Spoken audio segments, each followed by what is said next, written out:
பகத்சிங், ராஜகுரு, சுகதேவ் மூவரும் தூக்கில் இடப்பட்ட நாள் 93 ஆண்டுகளுக்கு முன்பு 1931 மார்ச் 23ஆம் தேதி தூக்கிலிடப்பட்டார்கள். அதிலும் ஒரு வியப்பான செய்தி, இந்தியா முழுவதும் இதுவரையில் தூக்கிலிடப்பட்டிருக்கிற யாரும் இரவில் தூக்கிலிடப்பட்டதில்லை.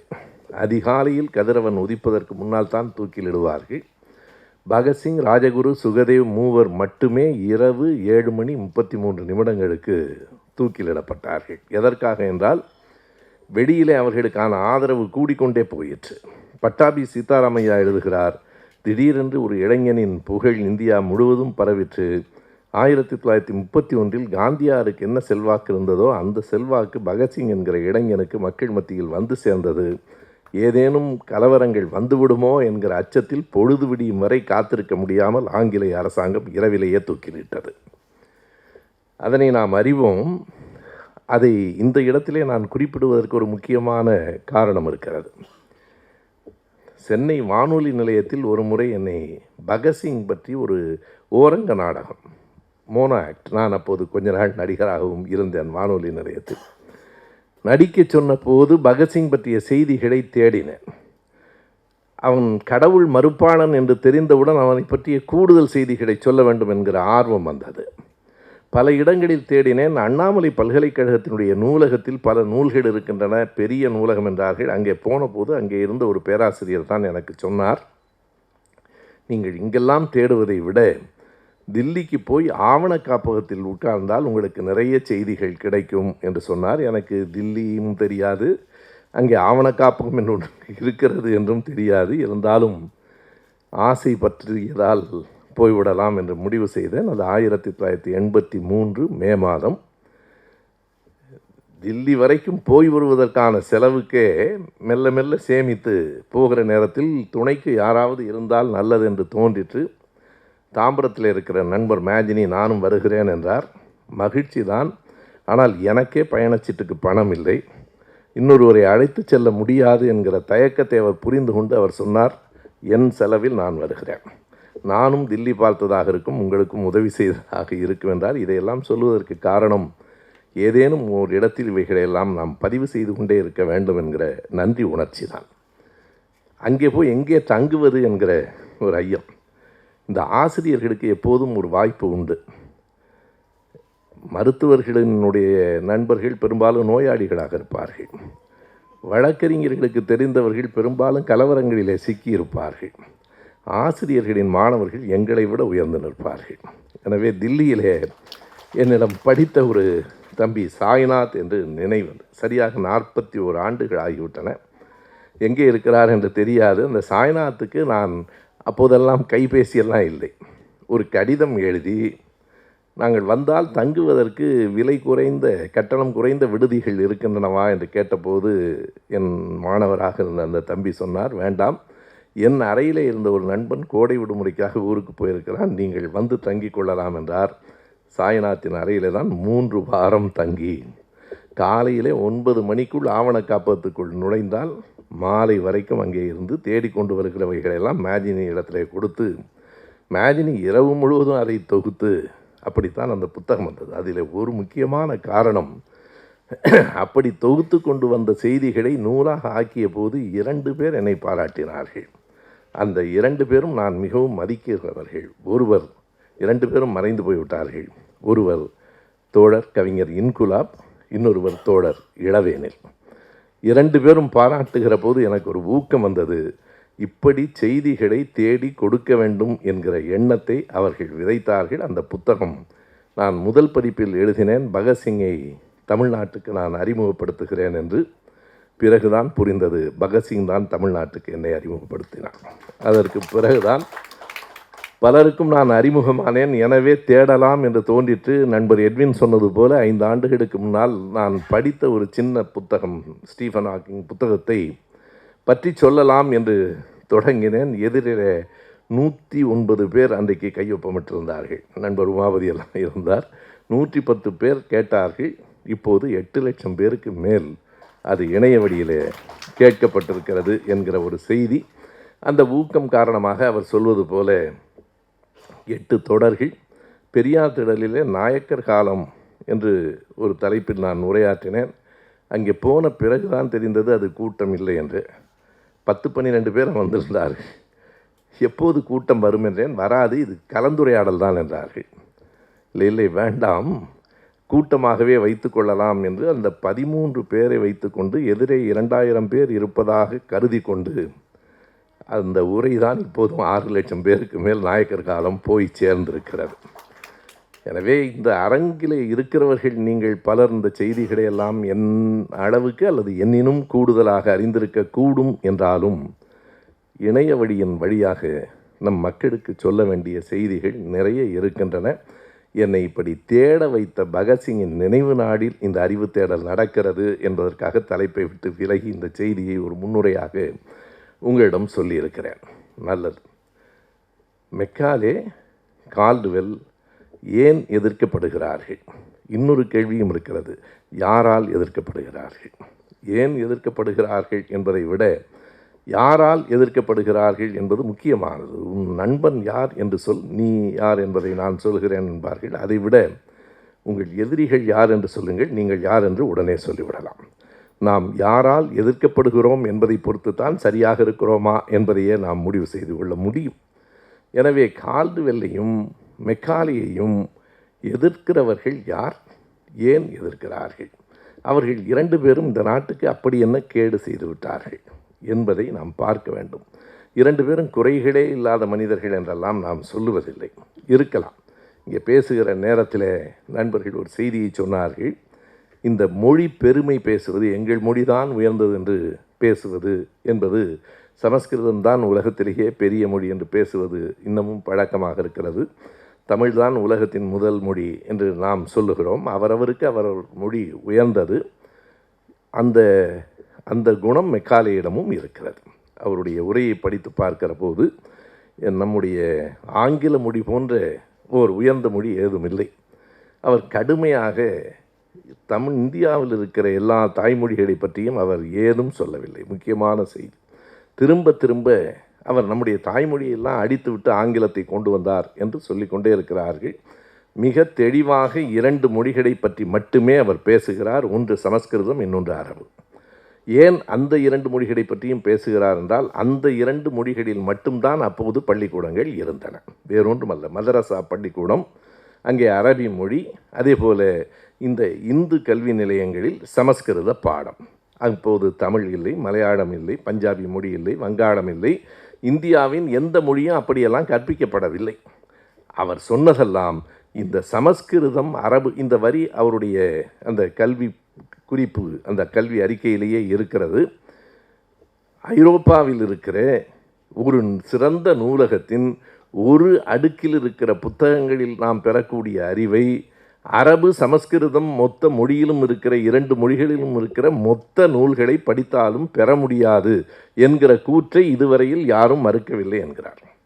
இந்த கூற்றை நான் ஏற்கவில்லை. அப்படி நாம் ஒப்பிட வேண்டியதில்லை. அப்படி நம் மொழியில் இருக்கிற நூல்கள் தான் சிறந்தவை, அவை அல்ல என்று கருத வேண்டியதில்லை. ஆனால் ஆங்கிலத்தில் கூடுதலான அறிவியல் சார்ந்த நூல்கள் இருந்தன. அதற்கு 1000 காரணங்கள் இருக்கலாம். ஆங்கிலேயர்கள் உலகத்தை ஆண்டார்கள். எனவே எல்லா நாடுகளில் இருக்கிற எல்லா அறிவார்ந்த செய்திகளும் ஆங்கிலத்தில் பெயர்க்கப்பட்டன. அவ்வளவுதான். அந்த வாய்ப்பு நம் தமிழ் மொழிக்கு இன்று வரையில் கூட இல்லை என்று சொல்லலாம். எனவே அதனாலேயே அந்த மொழி உயர்ந்த மொழி. அதாவது சமஸ்கிருதமோ அல்லது உலகத்தில் இருக்கிற எந்த ஒரு மொழியோ அது மூட நம்பிக்கைக்கான மொழி, ஆங்கிலம் அறிவியல் மொழி என்றெல்லாம் நான் கருதவில்லை. எந்த ஒரு மொழியும் அடிப்படையில் அது அறிவியல் மொழியாகவோ மூடநம்பிக்கை மொழியாகவோ இருக்க முடியாது. அந்த மொழியில் ஏற்றப்பட்டிருக்கிற செய்திகள் எவை, அந்த மொழி எந்த கருத்தை சொல்லுகிறது, எதனை பரப்புகிறது என்பதுதான் கேள்வியே தவிர, ஒரு மொழி எப்படி கருவிலேயே திருவுடையவர்களாக யாரும் ஆக முடியாதோ அப்படி ஒரு மொழி பிறப்பின் போதே அறிவியல் மொழியாகவும் இன்னொன்று மூடநம்பிக்கை மொழியாகவும் ஆகிவிடாது. ஆங்கிலத்தை விட கண்டிப்பாக சமஸ்கிருதம் தொன்மையான மொழி, அரபு தொன்மையான மொழி. அவற்றிலெல்லாம் நமக்கு வேறுபாடு இல்லை. ஆனால் மெக்காலே கொண்டு வந்த அந்த கல்வி திட்டம் இல்லை என்றால் இன்றைக்கு இந்தியா, குறிப்பாக நாமெல்லாம் எங்கே இருந்திருப்போம் என்பது ஒரு மிகப்பெரிய கேள்வி. இப்போது இரண்டு பேருக்கும் இடையிலே சில ஒற்றுமைகளும் இருக்கின்றன. இரண்டு பேரும் இங்கிலாந்தில் இருந்து வந்தவர்கள். கால்டுவெல் அயர்லாந்தை சார்ந்தவர், இவர் இங்கிலாந்திலிருந்து வந்தவர். ஏறத்தாழ ஒரே காலகட்டத்தில் இந்தியாவில் இருந்தார்கள், கொஞ்சம் முன்னும் பின்னுமாக. 1834 38 வரைக்கும் மெக்காலே இந்தியாவில் இருந்தார்.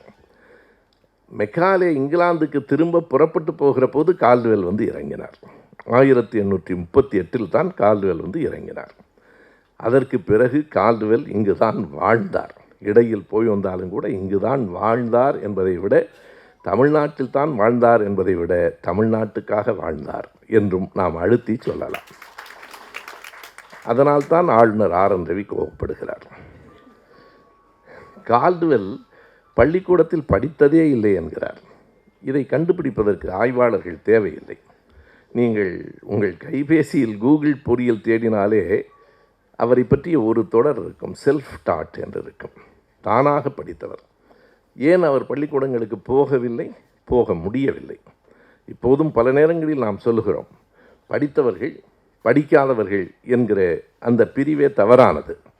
படித்தவர்களும் படிக்க வாய்ப்பில்லாதவர்களும் என்பதுதான் சரியானது. எத்தனையோ உழைக்கிற மக்கள் படிக்க வாய்ப்பற்றவர்களாக இருக்கிறார்கள், படிக்க நேரமற்றவர்களாக இருக்கிறார்கள்.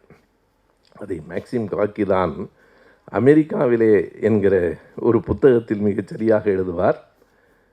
உழைப்பாளிகள் தவறு செய்வதில்லை என்று கூட நான் சொல்வதில்லை, தவறு செய்ய அவர்களுக்கு நேரம் கிடைக்காது என்கிறார். காலையில் இருந்து இரவு வரைக்கும் உழைக்கிற ஒருவனுக்கு தவறு செய்ய நேரம் இருக்காது. பெரும் பணக்கார வீட்டு பிள்ளைகளுக்கு தவறு செய்வதற்கு மட்டும்தான் நேரம் இருக்கிறது. எனவே அதுதான் அடிப்படையான வேறுபாடு. எனவே ஒரு ஏழ்மையான குடும்பத்திலே அயர்லாந்திலே பிறந்தவர் கால்டுவெல். பிறகு அந்த குடும்பம் அங்கே இருந்து கிளாஸ்கோவுக்கு சென்றது. கிளாஸ்கோவிலே அவர் 9 வயதில் வேலைக்கு போனார். நம்முடைய ஆளுநருக்கு தெரியாது, உழைப்பென்றால் என்ன என்று தெரியாது. அரசு பணத்தில் ஆண்டுக்கு 5 கோடி செலவு செய்து கொண்டிருக்கிற போது உழைப்பு என்பது என்ன என்று அவருக்கு தெரியாது. 9 வயதில் வேலைக்கு போனவர் கால்டுவெல் 15வது வயதில் மறுபடியும் அயர்லாந்துக்கு திரும்புகிறார். அவர் சொந்த முயற்சியிலே தான் படிக்கிறார். அவருடைய அறிவு திறனை வியந்து நாம் அல்ல, குறித்து கொள்ள வேண்டியவர்கள் குறித்து கொள்ள வேண்டும். அவருடைய அறிவு திறனை வியந்து ஆக்ஸ்ஃபோர்டு பல்கலைக்கழகத்தில் அவருக்கு படிப்பதற்கு பண உதவி, ஸ்காலர்ஷிப் கிடைக்கிறது. ஆனால் அவர் இங்கிலாந்து நாட்டுக்காரர் இல்லை, அயர்லாந்து நாட்டுக்காரர். அந்த ஸ்காலர்ஷிப் என்பது இங்கிலாந்து நாட்டு குடிமக்களுக்கு மட்டும்தான் பொருந்தும் என்பதால் அதுவும் தவறி போகிறது. இதுதான் நடந்தது.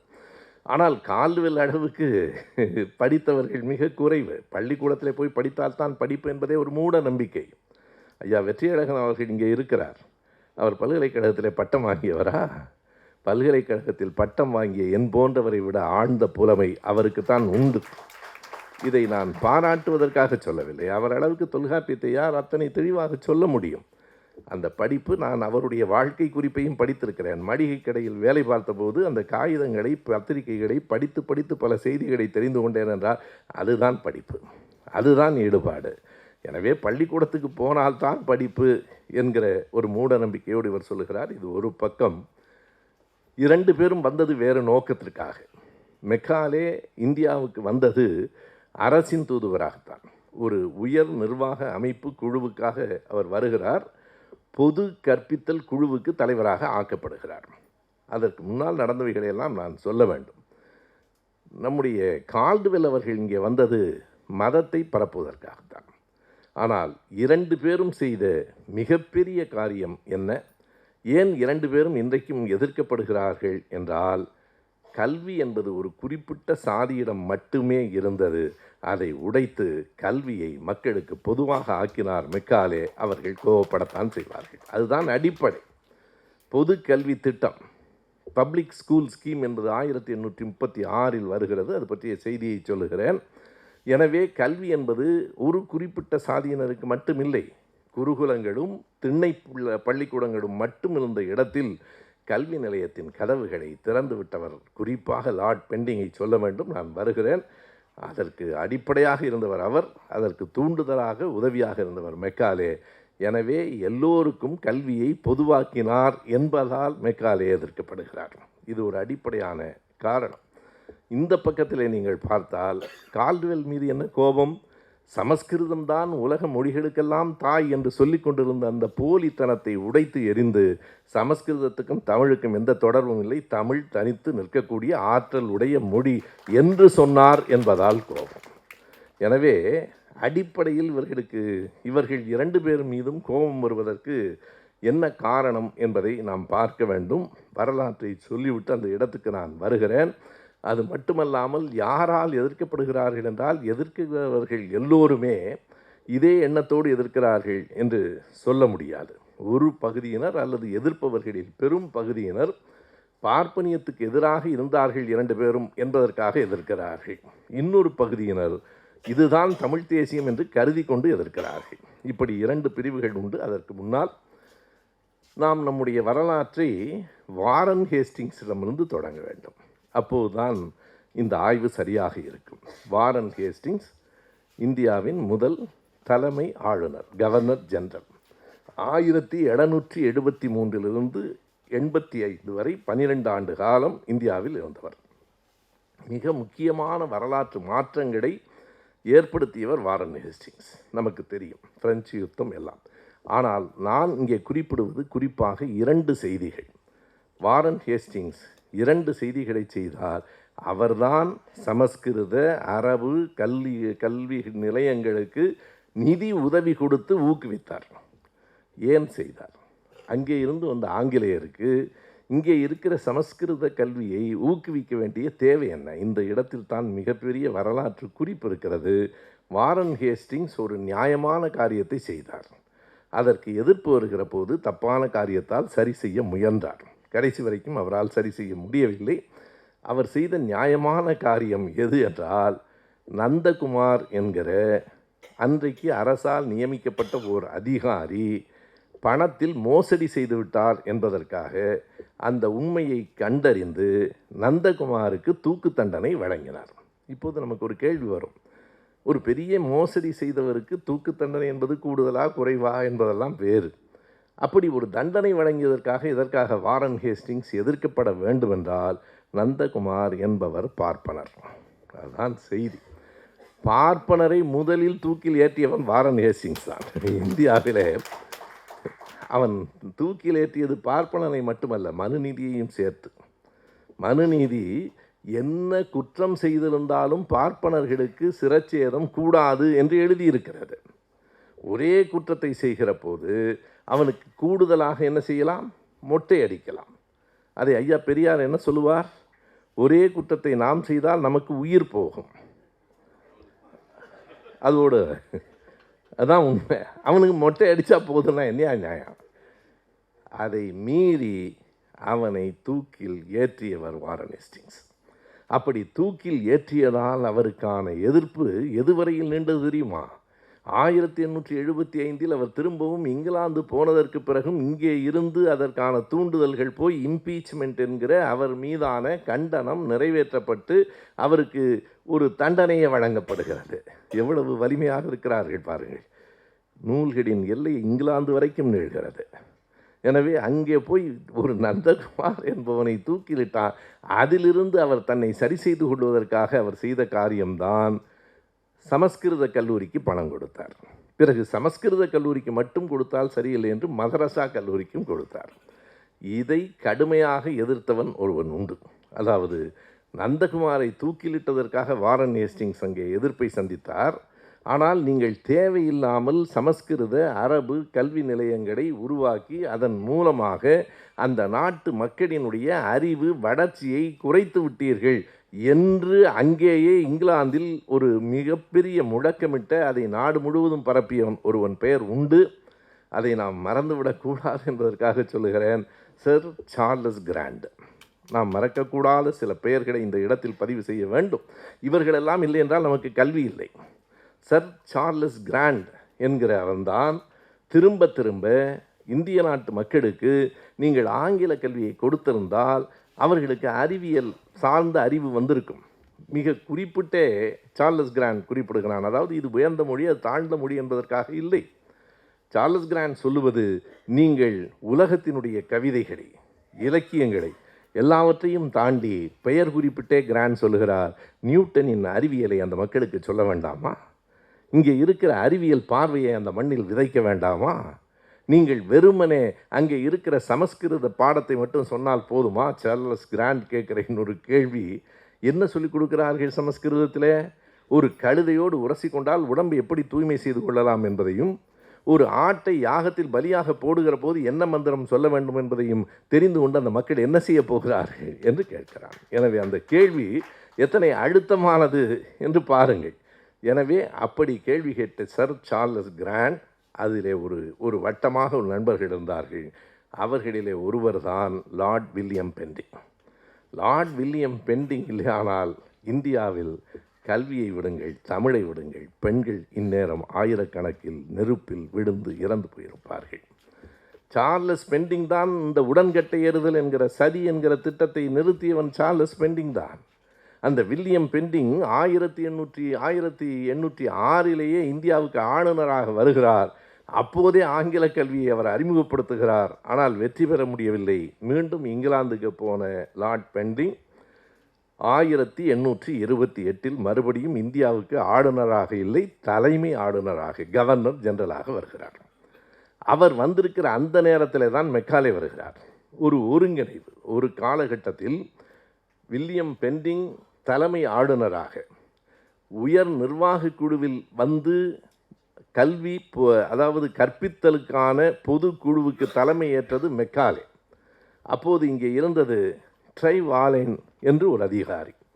இவர்கள் எல்லோரும் சேர்ந்துதான் முழுக்க ஆங்கில கல்வியை கொண்டு வர வேண்டும் என்கிற ஒரு பரிந்துரையை சொன்னார்கள். மெக்காலே வந்து இறங்குகிற போது லார்ட் வில்லியம் பெண்டிங் தலைநகரம் என்னவோ எங்கேயோ இருந்தது. அவர் வந்தது மே மாதம். பெண்டிங் இருந்தது நம்முடைய நீலகிரி, ஊட்டியில் இருந்தார். அங்கே தான் பார்த்து அவரும் ட்ரைவாலென் 2 பேரும் சேர்ந்து தான் ஆங்கில கல்வியின் தேவையை எடுத்து சொல்லுகிறார்கள். ஏற்கனவே அந்த கருத்துடையவராக வில்லியம் பெண்டிங் இருந்த காரணத்தினாலே நீங்கள் ஒரு அறிக்கையாக கொடுங்கள் என்று கேட்கிறார். அந்த அறிக்கை நண்பர்களே 1835 பிப்ரவரி மாதம் 2ஆம் தேதி சமர்ப்பிக்கப்பட்ட அறிக்கை. எவ்வளவு நாளாயிற்று? ஏறத்தாழ 89 ஆண்டுகள் ஆயிற்று. இன்னமும் 189 ஆண்டுகள் ஆயிற்று. இன்னமும் பேசப்படுகிறது என்றால் அந்த அறிக்கை வெறும் 13 பக்கம். 13 பக்க அறிக்கை 200 ஆண்டுகளாக பேசப்படுகிறது என்றால் அது எவ்வளவு கனமாக இருந்திருக்க வேண்டும் என்பதை எண்ணி பாருங்கள். அந்த 13 பக்க ஆங்கில அறிக்கை அப்படியே புத்தகமாக வந்திருக்கிறது. அது தமிழிலும் மொழிபெயர்க்கப்பட்டிருக்கிறது. இங்கே அமர்ந்திருக்கிற பேராசிரியர் ஜெயரஞ்சன் அவர்களின் தூண்டுதலால் அந்த புத்தகத்திலே இருக்கிறது. நண்பர் ஜெயரஞ்சன் அவர்களின் தூண்டுதலால் இதனை நாங்கள் தமிழில் மொழிபெயர்த்திருக்கிறோம் என்று ரோஜா முத்தையா ஆய்வு நூலகம் அதை வெளியிட்டிருக்கிறது. சுந்தர் அவர்களும் விஜயசங்கர் அவர்களும், விஜயசங்கர் யார்? RSSஐ மொழிபெயர்த்து தந்த ஒரு அறிவாளி, நமக்கு கிடைத்திருக்கிற ஒரு நல்ல மனிதர். 2 பேரும் சேர்ந்து பெரிய எழுத்துகளில் தமிழில் வந்திருப்பதால் 44 பக்கங்களில் இருக்கிறது. பின்பக்கத்திலேயே ஆங்கில பதிவும் இருக்கிறது. நீங்கள் அந்த ஆங்கில பதிவை படித்து பார்த்தால் எழுத்து படிப்பதற்கு கொஞ்சம் சிரமமாகத்தான் இருக்கிறது. ஆனால் அந்த ஆங்கில நடையும் சொல்லப்பட்டிருக்கிற செய்தியும் வெறும் 13 பக்கங்கள் தான். அந்த 13 பக்கங்களில் நாம் மாறுபடுகிற இடம் உண்டு என்று சொன்னால், நான் முதலில் குறிப்பிட்டதைப் போல ஐரோப்பிய மொழிகளில், உலக மொழிகளில் எங்கள் மொழிக்கு இணையாக ஏதும் உண்டா என்று அவர் தங்கள் மொழியை பற்றி பேசுகிற அந்த ஒரு பெருமை சார்ந்த இடத்தை கடித்து விட்டால், முழுக்க மெக்காலேயின் எண்ணம் முழுவதும் இந்திய மக்களை அறிவார்ந்த மக்களாக மாற்றுவதற்கு ஆங்கில கல்வி உதவும் என்பதுதான். அது உண்மையா இல்லையா? எண்ணி பாருங்கள். இன்றைக்கு வரைக்கும் அதனை பார்ப்பனர்கள் எதிர்ப்பதற்கு நோக்கம் வேறு. அவர்கள் ஆங்கில கல்வி கற்றார்கள். நீங்கள் ஒன்றை கவனத்தில் வைத்துக்கொள்ள வேண்டும். ஹிட்லர் வெற்றி பெறுகிறான் என்று சொன்னவுடனே மயிலாப்பூரில் ஜெர்மானிய மொழி படிக்க தொடங்கிவிட்டார்கள். ஒன்றும் அவர்கள் கவலைப்படவே மாட்டார்கள். நண்பர்களே, ஒருவருக்கு அமைச்சராக பதவி பிரமாணம் செய்து வைக்க முடியாது, வைக்க வேண்டும் என்று உச்சநீதிமன்றம் சொன்னவுடன் வெட்கப்பட்டார்களா என்ன? அப்படி பழக்கமே இல்லையே. அப்படி ஒரு பழக்கமே அவர்களிடத்தில் இல்லையே.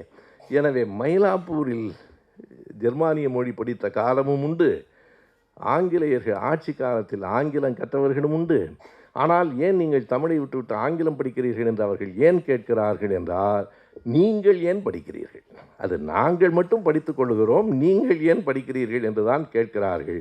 நம் பிள்ளைகளும் படிக்க வேண்டும் என்று உரத்து ஐயா பெரியார் அதற்காகத்தான் குரல் கொடுத்தார். அதுதான் அடிப்படை. இந்த இருமொழி கொள்கை என்பதுதான் தமிழ்நாட்டின் மைய அரசியல். இன்றைக்கு வரைக்கும் மைய அரசியல் அதுதான். அந்த இருமொழி கொள்கை மட்டும் இல்லை என்றால் நீங்கள் என்ன ஆகியிருக்கும்? இந்தியாவின் பிற மாநிலங்களில் தமிழ்நாடு உலக அளவில் இன்றைக்கு உயர்ந்து நிற்கிறது என்று சொன்னால் இது தாய்மொழி புறக்கணிப்பு இல்லை. நாம் தமிழுக்கு எதிராக ஆங்கிலத்தை கொண்டு வந்து நிறுத்தவில்லை, இந்திக்கு மாற்றாக ஆங்கிலத்தை கொண்டு வந்து நிறுத்தியிருக்கிறோமே தவிர தமிழுக்கு மாற்றாக என்று தவறாக இன்றைக்கு சொல்லிக் கொண்டிருக்கிறார்கள். ஒரு நாளும் இல்லை. தமிழ் வேண்டும். எதற்காக? அது நம் தாய்மொழி. ஆங்கிலம் வேண்டும். எதற்காக? உலக தொடர்புக்காக. உலக மொழி ஆங்கிலம் இல்லை, ஆங்கிலம் உலக மொழியெல்லாம் இல்லை. ஆனால் இன்றைக்கும் நீங்கள் ஆங்கிலத்தை வைத்துக்கொண்டு உலகத்தின் பல நாடுகளுக்கும் போய் வந்துவிட முடியும். இந்தியை வைத்துக்கொண்டு ஆந்திராவுக்கு கூட போக முடியாது. இதுதான் அடிப்படையான உண்மை. இதில் எது உயர்ந்தது தாழ்ந்தது என்பதெல்லாம் இல்லை. நீங்கள் ஆங்கிலமும் அந்நிய மொழி, சமஸ்கிருதமும் அந்நிய மொழி, சமஸ்கிருதத்தை எதிர்க்கிறீர்கள், ஆங்கிலத்தை ஏன் ஏற்கிறீர்கள் என்றால் ஒரு வேறுபாடு உண்டு. இந்த அரங்கத்திலேயே நான் பேசும்போது ஒரு முறை சொல்லியிருக்கிறேன், ஆங்கிலம் நமக்கு பயன்படுகிறது, சமஸ்கிருதத்தின் மூலம் அவர்கள் நம்மை பயன்படுத்துகிறார்கள். இதுதான் அடிப்படையான வேறுபாடு. ஆங்கிலத்துக்கு நாம் அடிமையாக இல்லை. ஆங்கிலம் வீடுகளிலே ஆதிக்கம் செலுத்தவில்லை. ஏதாவது திருமணம் நடந்தால், துக்கம் நடந்தால் ஆங்கிலத்தில் மந்திரம் சொல்ல வேண்டும் என்று எவனாவது சொல்லுகிறானா? ஆங்கிலத்தில் சொல்லிவிட்டு தான் எல்லாம் நடக்க வேண்டும் என்று சொல்லுகிறானா? ஆங்கிலத்தை நாம் பயன்படுத்தி கொள்ளுகிறோம். நமக்கு அது உதவியாக இருக்கிறது. சமஸ்கிருதம் நம் தோளில் ஏறி உட்காருகிறது, ஆங்கிலம் தோழனாய் வருகிறது. சமஸ்கிருதம் தோளில் ஏறி உட்காருகிறது. ஆங்கிலத்தை நாம் விரும்பி ஏற்கிறோம், சமஸ்கிருதம் நம்மை ஆக்கிரமிக்கிறது. இரண்டுக்கும் இருக்கிற வேறுபாட்டை நாம் உணர்ந்து கொள்ள வேண்டும். இதுதான் மெக்காலே அறிக்கையினுடைய அடிப்படையான செய்தி. இந்த செய்தியை அவர் சொன்னார். எதிர்ப்பும் வந்தது. அந்த குழுவிலேயே இருந்த பிரின்சப் என்கிற அதிகாரி அதனை எதிர்த்தார். ஆனால் எதிர்ப்புகளையெல்லாம் மீறி மெக்காலே அந்த 13 பக்க அறிக்கையில் கடைசியாக என்ன சொல்லுவார் என்றால், இதனை நீங்கள் ஏற்றுக்கொண்டால் நான் இங்கு தொடர்ந்து பணியாற்றுகிறேன். லார்ட் வில்லியம் பெண்டிங் அவர்கள் என்ன சொல்லுகிறாரோ அந்த வேலைகளை நான் விரைந்து செய்கிறேன். இதை நீங்கள் ஏற்றுக்கொள்ளவில்லை என்றால் இந்த நிமிடமே இந்த குழுவிலிருந்து என்னை விட்டு விடுங்கள், நான் சொந்த ஊருக்கு போய் சேர்கிறேன். இதுதான் அந்த அறிக்கையினுடைய கடைசி 2 வரிகள். அவர் உறுதியாக இருந்தார். அவரை விட வில்லியம் பெண்டிங் உறுதியாக இருந்தார். வில்லியம் பெண்டிங் இதை நடைமுறைப்படுத்த வேண்டும் என்றால், நான் முதலிலேயே சொன்னேன், 1835 பிப்ரவரி 2 இந்த அறிக்கை கொடுக்கப்பட்டது. அதற்கு பிறகுதான் பொதுக்கல்வி திட்டம். அந்த லார்ட் பெண்டிங் காலத்திலே தான் உடன்கட்டை ஏறுவது சட்டப்படி தடை செய்யப்பட்டது. ராஜாராம் மோகன் ராய் அதற்காக முயற்சி செய்தார் என்பதெல்லாம் உண்மை. அதை யார் சட்டப்படி கொண்டு வந்தார்கள்? பெண் சிசுவை கொலை செய்வது குற்றம் என்பதும் பெண்டிங் காலத்தில் வந்த விதிதான். பெண்களுக்கான பல செய்திகளை அவர்தான் கொண்டு வந்தார். இன்றைக்கும் நீங்கள் எண்ணி பாருங்கள், ஒருவன் இறந்து போய்விட்டால் அந்த எரியும் நெருப்பில் பெண்ணையும் மனைவியை கொண்டு வந்து தூக்கி எறிவது என்பது எத்தனை பெரிய கொடுமை. அதுவும் எப்படி தூக்கி எறிந்தார்கள் என்பதை வரலாற்றில் நாம் படிக்கிறோம். ராஜாராம் மோகன் ராயே எதற்காக அந்த உடன்கட்டை ஏறுவதை எதிர்க்கிறேன் என்று சொன்னார் என்றால், அவருடைய சொந்த அனுபவத்திலிருந்து. அவரை தாய் போல வளர்த்த அவருடைய அண்ணன் இறந்தபோது நெருப்பிலே தூக்கி வீசப்பட்டார். கைகளை கயிறுகளால் கட்டி, கைகளையும் கால்களையும் கயிறுகளால் கட்டி, பெண்கள் ஒவ்வொருவரும் நினைத்து பார்க்க வேண்டும். அந்த கயிறுகளால் கட்டி தூக்கி எறிந்தாலும் நெருப்பு பட்டவுடன் கயிறுகள் தெறிக்கும். அந்த நெருப்பிலே இருந்து எழுந்து ஓடி வருகிற பெண்களை மிகப்பெரிய மூங்கில் தடிகளை வைத்துக்கொண்டு அடித்து மறுபடியும் நெருப்புக்குள் தள்ளியது ஆரியம். வெளியே வந்த பெண்ணுக்கு கை கொடுத்து மறுமணமும் செய்து வைத்தது திராவிடம். இதுதான் அந்த மிகப்பெரிய வேறுபாடு. எனவே சதியை ஒழித்த அதே லார்ட் பெண்டிங் தான் ஆங்கில கல்வியையும் தமிழ்நாட்டில் கொண்டு வந்தார். இது இந்தியா முழுவதும். இது ஒரு பக்கம். அதற்கு பிறகு மெக்காலே என்ன செய்தார்? மெக்காலேயையும் கால்டுவெல்லையும் இவர்கள் எதிர்ப்பது இதற்காக மட்டும் இல்லை. அதை நாம் அடிக்குறிப்பிட்டு கொள்ள வேண்டும். 1838 தன் சொந்த நாட்டுக்கு அயர்லாந்துக்கு திரும்பிய மெக்காலே 10 ஆண்டுகள் உழைத்து ஒரு புத்தகத்தை எழுதினார். இன்றைக்கும் பேசப்படுகிற புத்தகம் இங்கிலாந்து வரலாறு. இங்கிலாந்தினுடைய வரலாறை மெக்காலே எழுதியிருக்கிற அளவுக்கு அத்தனை விரிவாக எழுதியவர்கள் யாரும் இல்லை. அதற்கு பின்னால் 10 ஆண்டுகள் உழைப்பு இருக்கிறது. அவர் எழுதி முடித்துவிட்டு அடுத்ததை செய்தார். அதுதான் மிக முதன்மையானது, மிக மேன்மையானது. உள்ளே நுழைகிற போது வாலாஜா வல்லவன் அதை மறந்து விடாதீர்கள் என்று சொன்னார். அதுதான் அடிப்படை. 1860 மெக்காலே இங்கிலாந்துக்கு போய்விட்டார். அங்கே போனதற்கு பிறகு இந்திய நாட்டின் குற்றவியல் தண்டனை சட்டத்தை எழுதுகிற ஒரு வாய்ப்பு அவருக்கு வழங்கப்பட்டது. அது ஆங்கிலேய அரசின் கீழ் தானே இருந்தது. எனவே நமக்கான அந்த கிரிமினல் பீனல் கோட், குற்றவியல் தண்டனை சட்டத்தை எழுதுகிற போது அவர் என்ன எழுதினார்?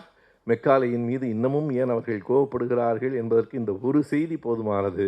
அவர் என்ன எழுதினார் என்றால், சட்ட புத்தகத்தை மனுநீதி ஆடுவதை ஒழிக்க வேண்டும், மனுநீதிக்கும் சட்டத்துக்கும் இடம் இருக்கக்கூடாது. இப்போது புரிகிறதா மெக்காலேயின் மீது அவர்களுக்கு கோபம் வராமல் என்ன செய்யும்? மனுநீதியை ஒழிக்க வேண்டும் என்று சட்டப்பூர்வமாக ஆங்கிலேயர்கள் மூலம் கொண்டு வந்தவர் மெக்காலே தான். இதுதான் ஒரு மிகப்பெரிய காரணம். ஏன் எதிர்க்கப்படுகின்றனர் என்பதற்கு வேறு பெரிய காரணமே இல்லை. ஆங்கில கல்வியை கொண்டு வந்தார். ஆங்கிலத்தின் மீது அவர்களுக்கு கோபமெல்லாம் இல்லை. ஆங்கிலத்தை தாங்கள் மட்டும் கற்றுக்கொள்ள வேண்டும், நீ ஏன் படிக்கிறாய் என்பதுதான். அவர்களுக்கு கோபம் மனுநீதியை ஒழித்தது தான். இதுதான் அடிப்படையான 1860 வந்த அந்த குற்றவியல் தண்டனை சட்டம் மெக்காலேயால் எழுதப்பட்டது என்பதுதான் மிக மிக முக்கியமானது. சரி, இந்த இடத்தில் நாம் கால்வெல்லுக்கு வரலாம். 2 பேரும் ஏறத்தாழ ஒரே காலகட்டம். இன்னொன்றையும் நான் சொல்ல வேண்டும். 19ஆம் நூற்றாண்டின் மத்திய பகுதி இருக்கிறதே, உலகத்தை மாற்றிய காலம். 1850களுக்குள்ளே நீங்கள் எண்ணி பார்த்தால் 1850க்கும் 60க்கும் இடைப்பட்ட காலத்தில் தான் உலகத்திற்கு ஒரு புதிய முகம் வந்தது. உலகத்திற்கு வெளிச்சம் வந்தது. வெளிச்சம் வந்தது என்பதை நான் இலக்கிய குறிப்பாக சொல்லவில்லை, மின்சாரம் வந்தது என்பதை சொல்லுகிறேன். மின்சாரம் வந்ததே நீங்கள் எண்ணி பார்க்கலாம். கார்ல் மார்க்ஸுக்கு மின்சாரம் தெரியாது. ஐயா பெரியாருக்கு கைபேசி தெரியாது, தெரியுமா? கணிப்பொறி அப்போதுதான் வந்தது. எனவே கார்ல் மார்க்ஸுக்கு மின்சாரம் தெரியாது. இருட்டில் வாழ்ந்த காலம். நமக்கு ஒரு பெரிய பெருமைக்குரியவர் மைக்கேல் ஃபாரடே. மைக்கேல் ஃபாரடே அதற்கான தொடக்கத்தை செய்தார். மைக்கேல் ஃபாரடே தொடர்ந்து ஒரு மிகப்பெரிய விஞ்ஞானி சீமென்ஸ் 19ஆம் நூற்றாண்டின் மத்தியிலே தான் ஏறத்தாழ் அந்த மின்சாரத்தினுடைய இறுதி வடிவத்துக்கு வந்தார். அதற்கு பிறகு தாமஸ் ஆல்வா எடிசன் அந்த மின் குமிழ் விளக்குகளை தயாரித்தார். இந்த நாட்டில் என்ன பெரிய சிக்கல் என்றால், தாமஸ் ஆல்வா எடிசன் பெயர் தெரிந்த அளவுக்கு சீமென்ஸ் பெயர் தெரியாது. காரணம், அவர்தான் அந்த குமிழ் விளக்குகளை கொண்டு வந்தார். நான் அமெரிக்காவுக்கு போயிருந்த போது அங்கே ஒரு ஃபோர்ட் சிட்டி என்று ஒன்று இருக்கிறது. அந்த ஃபோர்டு தான் ஆல்வா எடிசனோடு மிக நெருக்கமான நட்போடு இருந்தவர். அவர் தான் உதவி செய்தவர். அங்கே ஒரு வீடு இருக்கிறது. அந்த வீட்டை போய் தவறாமல் பார்த்து விடுங்கள் என்றார்கள். அந்த வீட்டில் என்ன இருக்கிறது என்றால், சில விளக்குகள் எரிகின்றன. இதில் என்ன வியப்பு இருக்கிறது? இதுதான் உலகத்தில் முதலாக விளக்கெறிந்த வீடு என்று அவர்கள் சொன்னார்கள். தாமஸ் ஆல்வா எடிசன் அந்த குமிழ் விளக்குகளை கண்டுபிடித்த பிறகு அந்த வீட்டில் தான் அந்த சோதனை செய்யப்பட்டது. அங்கே தான் முதலாக உலகம் வெளிச்சத்தை பார்த்த இடம். இதுவும் 19ஆம் நூற்றாண்டு மத்தியில். 19ஆம் நூற்றாண்டின் மத்தியிலே தான் கார்ல் மார்க்ஸும் எங்கெல்ஸும் கம்யூனிஸ்ட் மேனிஃபெஸ்டோ என்கிற உலகத்தின் சமூக சிந்தனைகளை மாற்றிய அறிக்கையை உலகுக்கு தந்தார்கள். எனவே நீங்கள் எண்ணி பார்க்கலாம். ஒரு பக்கத்தில் Caldwell comparative grammar of Dravidian or South Indian languages. நம் மணியரசன் கோபப்படுகிறார். அது என்ன அல்லது என்கிறார். கம்பேரிட்டிவ் கிராமர் ஆஃப் டிராவிடியன் என்று சொல்ல வேண்டும் அல்லது சவுத் இந்தியன் என்று சொல்ல வேண்டும். அவருக்கு எதிலும் உறுதி இல்லை. ஏன் அல்லது என்கிறார்? மணியரசனுக்கு கோபம் அதில் இல்லை. அப்படி உண்மையாக கோபப்பட்டால் முருகன் அல்லது அழகு என்று பெயர் வைத்த, பெண்ணின் பெருமை அல்லது வாழ்க்கை துணை என்று பெயர் வைத்த திருவிக்கா மீது கோபப்பட வேண்டும் இல்லையா? திருவிக்கா மீது கோபப்பட மாட்டார். இன்றைக்கு சாதி கலவரம் நடக்கிறது என்றால் பெரியார் தோற்று போயிட்டார் என்றவார்கள். அம்பேத்கர் வெற்றி பெற்று விட்டாரா? வள்ளலார் வெற்றி. இன்றைக்கு எங்கு பார்த்தாலும் புலால் கடைகள் இருக்கின்றன. வள்ளலார் வெற்றி பெற்று விட்டாரா? நீங்கள் கவனமாக எது நடந்தாலும் பெரியாரைத்தான் காரணம் சொல்லுவார்கள். எனவே அவர்களால் சீரணிக்க முடியாத ஒருவராக பெரியார் இருக்கிறார் என்பது நமக்கு பெருமை தான். இப்போதும் கூட அம்பேத்கருக்கு போய் வெட்கமே இல்லாமல் மாலை போடுகிறார்கள். அம்பேத்கரின் அதெல்லாம் அவர்களால் மட்டும்தான் முடியும். நீங்கள் எண்ணி பாருங்கள். நம்மால் போய் கோல்வால்கர் சிலைக்கு மாலை போட முடியுமா? ஓட்டுக்காக கூட யாராவது செய்வோமா? எத்தனை வாக்கு வேண்டாம், வாக்குகளெல்லாம் வேண்டாம் என்று சொல்லுகிறவர்கள். அதனால்தான் நாம் கெட்டு போய்விட்டோம் என்கிறார்கள். அதனால் தான் நின்று நிலைத்திருக்கிறோம். அந்த குணம்தான் நின்று நிலைத்திருக்கிறோம். எனவே பெரியாரை குறை சொல்லுகிறவர்கள் இந்த காரணங்களை எல்லாம் சொல்லுகிறார்கள். இதில் குறிப்பாக அந்த 19ஆம் நூற்றாண்டின் மத்தியில் இத்தனை செய்திகள் நடந்தன. சரி, மணியரசன் கோபம் ஒரு பக்கம் இருக்கட்டும். The comparative grammar of Dravidian or South Indian languages என்கிற புத்தகத்தின் சாரம் என்ன, அதை பற்றி ஒரு செய்தி சொல்ல வேண்டும். அது 1856. கால்டுவெல் இந்தியாவிலே வந்து இறங்கியது 1838. 18 ஆண்டுகளில் அவர் ஏறத்தாழ 10க்கும் மேற்பட்ட மொழிகளை கற்றார். அது சாதாரணமானதில்லை. எந்த அளவுக்கு கற்றார் என்பதற்கு கடைசியாக சொல்கிறேன். தமிழிலேயே அவர் ஒரு புத்தகம் எழுதியிருக்கிறார். நான் கூட மொழிபெயர்ப்பு என்று கருதினேன். தமிழிலேயே எழுதியிருக்கிறார். நம்மை விட நன்றாக எழுதியிருக்கிறார். அந்த தலைப்பு தான் கொஞ்சம் வடமொழி பெயராக இருக்கிறது. பரத கண்டத்து புராதனம் என்று அந்த புத்தகத்துக்கு பெயர். அதையும் படித்து முடித்தேன். ஒரு விதத்தில் இந்த அறிவு தேடல் உங்களுக்கெல்லாம் பயன்படுகிறதோ இல்லையோ, எனக்கு பயன்படுகிறது. இப்போது படிக்கிறோம், தேடி தேடி படிக்கிறோம். சரியாக சொன்னால் சேர்ந்து படிக்கிறோம். என் மனைவி தான் என்னை கோவித்து கொண்டே இருந்தார். சும்மாவே இருக்க மாட்டீங்களா, எதுக்கு இந்த வெட்டியில் நான் நிம்மதியாக இருக்கக்கூடாதா? எனவே அந்த புத்தகத்தை படிக்கிற போது எங்கேயெல்லாம் எந்த அளவுக்கு 18 ஆண்டுகளில் அத்தனை மொழிகளையும் கற்றுக்கொண்டார். மொழிகளை அல்ல, அத்தனை மொழிகளின் இலக்கணத்தையும் கற்றுக்கொண்டார். இலக்கணத்தையும் கற்றுக்கொண்டு அவர் சொன்ன செய்தி இவர்களை எது கோபப்படுத்திற்று என்றால், இது சமஸ்கிருதத்திலிருந்து வந்த மொழி இல்லை, ஏனென்றால் சமஸ்கிருதம்தான் உலக மொழிகளின் தாய் என்று 3 ஆங்கிலேயர்களை வைத்து இவர்கள் சொல்லிக் கொண்டிருந்தார்கள். நம்மை பார்த்து இந்த கால்டுவெல் ஆங்கிலேயன், சரி சர் வில்லியம் ஜோன்ஸ் யார், ஆந்திராவில் பிறந்தவரா? சர் வில்லியம் ஜோன்ஸ் பேசும்போது உனக்கு இனிக்கிறது.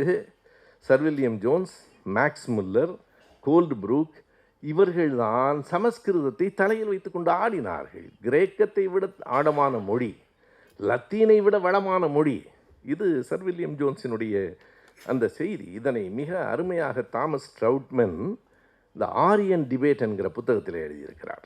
ஆரியன் டிபேட் நாம் ஒவ்வொருவரும் படிக்க வேண்டிய ஒரு புத்தகம். அவர்தான் த டிரெவிடியன் ப்ரூஃப். அது தமிழில் மறைந்த நம்முடைய ராமசுந்தரம் அவர்களால் திராவிட சான்று என்னும் பெயரில் வந்திருக்கிறது. அந்த திராவிட சான்று தான் எல்லீஸை நமக்கு முழுமையாக அறிமுகப்படுத்துகிறது. கால்டுவெல்லுக்கு 40 ஆண்டுகளுக்கு முன்பே இந்த திராவிட மொழி குடும்பம் பற்றி எழுதியவர் ஃபாதர் எல்லீஸ்.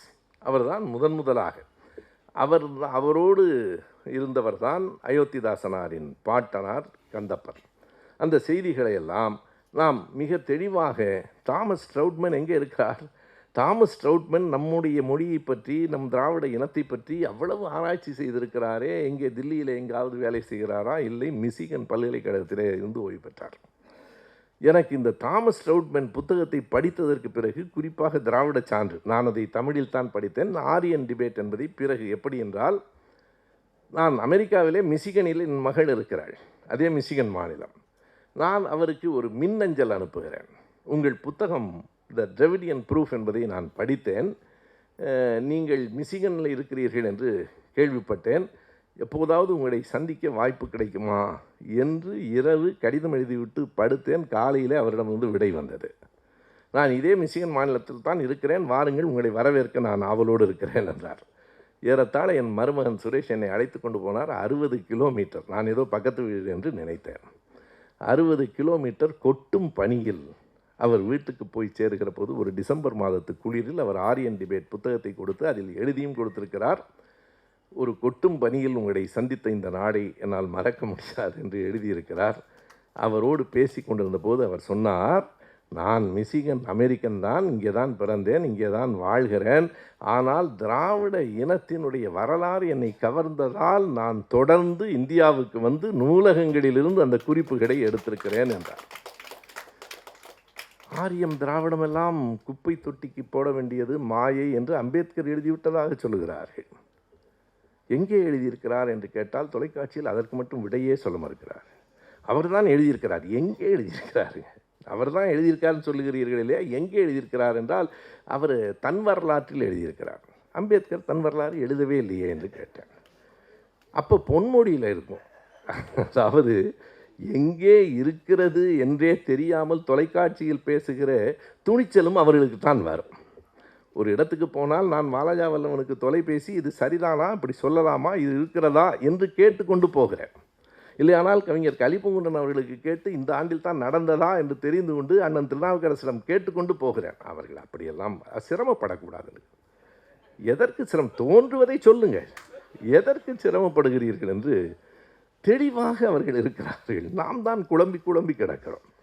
நண்பர்களே, எதற்கு குறிப்பிடுகிறேன் என்றால், தாமஸ் ட்ரவுட்மன் வைத்த அந்த புத்தகத்துக்கான பெயர் திராவிடியன் ப்ரூஃப் என்பது. திராவிடம் என்று ஒன்று இல்லவே இல்லை என்றால் திராவிட சான்று என்று ஒருவன் எழுதியிருக்கிறானே, அத்தனை ஆதாரங்களோடு எழுதியிருக்கிறானே, அதை முதலாக கால்டுவெலுக்கு 40 ஆண்டுகளுக்கு முன்பு 1816 எல்லீஸ் எழுதியிருக்கிறார்.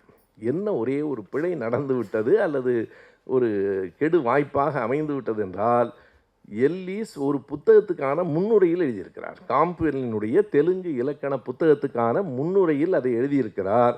ஏன் புத்தகமாக எழுதவில்லை? அவர் ஒரு பிடிவாதமாக ஒரு கொள்கை வைத்திருந்தார். 40 வயது வரைக்கும் படிக்க வேண்டும், 40 வயதுக்கு பிறகுதான் நான் சேர்த்தவைகளை எல்லாம் புத்தகமாக எழுதுவேன் என்றார். 39 வயதில் இறந்து போய்விட்டார். வாழ்க்கை எப்படி சிக்கலாக இருக்கிறது பாருங்கள்.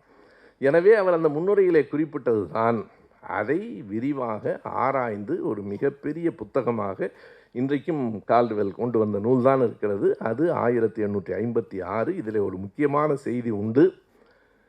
இன்னொருவருக்கு இந்த அரங்கத்தில் நாம் நன்றியை பதிவு செய்ய வேண்டும்.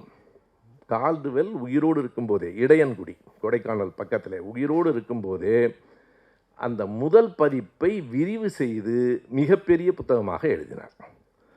ஆனால் அந்த புத்தகம் மறுபடி பதிப்பிக்கப்படவே இல்லை. 2ஆம் பதிப்பு மட்டும்தான் விரிவான பதிப்பு. மறுபடியும் 3ஆம் பதிப்பு முதல் பதிப்பின் 3ஆம் பதிப்பு. 4, 5 இன்றைக்கு வரைக்கும் வந்து கொண்டிருக்கிற எல்லா பதிப்புகளும் அந்த முதல் பதிப்பைத்தான் திரும்ப திரும்ப பதிப்பித்துக் கொண்டிருக்கிறார்கள். ஏனென்றால் 2வது பதிப்பில் இந்த கால்டுவெல் புத்தகத்தை வெளியிட்டவர்கள் சைவ சித்தாந்த நூலகம். 2ஆம் பதிப்பில் சைவ மதத்தையும் அவர் கடுமையாக தாக்கியிருக்கிறார். பட்டியலின மக்களை பற்றி உயர்வாக எழுதியிருக்கிறார். எனவே சைவ சித்தாந்த நூற்பதிப்பு கழகம் அதை வெளியிடவில்லை. அதை ஒரு நூற்றாண்டுக்கு பிறகு தேடி 2ஆம் பதிப்பை மறுபடியும் கொண்டு வந்தவர் கவிதாச்சரன். அவருக்கு ஒரு நன்றியை பதிவு செய்ய வேண்டும். கவிதாச்சரன் இல்லை என்றால் அந்த புத்தகம் வந்திருக்காது. நான் நண்பர் ராசா அவர்களிடத்தில், நாடாளுமன்ற உறுப்பினர் ராசாவிடத்தில் இந்த செய்தியை சொன்ன உடனே அவர் செய்த காரியம், உடனடியாக ஒரு 100 புத்தகத்தை விலைக்கு கொடுத்து வாங்கி நண்பர்களுக்கெல்லாம் கொடுக்கிறேன் என்றால், இப்படிப்பட்டவர்கள் தான் நமக்கு தேவை. எல்லோராலும் உடனடியாக வாங்க முடியாது, பரப்ப வேண்டும். எல்லோரும் படித்து விடுவார்கள் என்று கூட சொல்ல முடியாது. இருந்தாலும் அந்த புத்தகங்கள் போகட்டும். ஏனென்றால் கவிதாச்சரன் தன் வீட்டை அடகு வைத்துத்தான் அந்த புத்தகத்தை பதிப்பித்தார், எனக்கு தெரியும். ஆகையினாலே கால்டுவெல் கொண்டு வந்த அந்த 2வது விரிவான பகுதி இப்போதும் இருக்கிறது. கவிதாச்சரன் கொண்டு வந்த அந்த புத்தகம் ஆங்கிலத்தில் இருக்கிறது. மிக தெளிவான பல செய்திகளோடு இருக்கிறது. இதற்காகத்தான் கால்டுவெல் எதிர்க்கப்படுகிறாரா என்றால், இதற்காகவும் எதிர்க்கப்படுகிறார். ஆனால் அவர் எதிர்க்கப்படுவதற்கு இன்னும் பல காரணங்கள் இருக்கின்றன. நான் சொன்னேன், தமிழிலேயே ஒரு புத்தகம் எழுதியிருக்கிறார். ஒரு புத்தகத்துக்கு பெயர் என்ன தெரியுமா? குடுமி என்பது. அவர்களுக்கு கோபம் வருமா வராதா? குடுமி என்று ஒரு புத்தகம் எழுதியிருக்கிறார். குடுமியை பற்றி விஷ்ணு புராணத்தில் என்ன நமக்கே தெரியாது, அவளுக்கும் தெரியாது. நான் பல நேரங்களில் சொல்லுவது, ஆசிரியரோடு பேசி கொண்டிருக்கிற போது பகவத்கீதையை நம்ம தான் திரும்ப திரும்ப படிச்சுக்கிட்டே இருக்கிறோமா என்று கேட்டேன். ஆசிரியர் அளவுக்கு பகவத்கீதையை படித்தவர்கள் அவர்கள் பக்கமே கிடையாது. உண்மையை சொல்லுகிறேன். அத்தனை விரிவாகவும் ஆழமாகவும் விஷ்ணு புராணத்தில் என்ன சொல்லப்பட்டிருக்கிறது குடுமி பற்றி அவர் சொல்லுகிறார். எங்கள் ஊழியர்கள் கிறிஸ்தவர்கள் எல்லாம் குடுமி வைத்திருக்கிற யாரையும் மத மாற்றத்திற்கு ஒப்பம் மறுக்கிறார்கள். காரணம், குடுமி என்பது இந்து மத சின்னம் என்று கருதுகிறார்கள். எனவே சேர்க்க மறுக்கிறார்கள். அப்படியெல்லாம் இல்லை. பிக் டெயில் என்று சொல்லுகிறார். ஒரு பன்றியின் வால் என்று, அது ஒரு நாகரிகம் என்று தலையில் வைத்து கொண்டிருந்தது உண்டு மேலை நாடுகளில். இது இன்னொரு பன்றியினுடைய வாளாக இருக்கலாம். அது அப்படி அல்ல. அவர் எடுத்து காட்டுவது, நீங்கள் குடுமி வைத்திருக்கிறவர்களெல்லாம் இனி அப்படி நினைக்கக்கூடாது, அவர்களுக்கு பிடிக்காது. அப்படி ஒரு பெயர் ஐரோப்பாவில் இருந்தது, பிக் டெயில் என்று அதற்கு பெயர். அப்படி இவர்களிடம் வைத்திருக்கிறார்கள். இதற்கும் மதத்துக்கும் ஒன்றும் தொடர்பு இல்லை என்று தான் அந்த குடுமி புத்தகத்தில் எழுதிவிட்டு அவர் என்ன சொல்கிறார்? வருகிறவனை சேர்த்து கொள்ளுங்கள். இது என்ன குடுமி ஒரு பெரிய உங்களுக்கு இடையூறாக இருக்கிறது என்று கேட்கிறார். இதை விட அவர் எழுதியிருக்கிற நிறைய புத்தகங்கள் எழுதியிருக்கிறார்.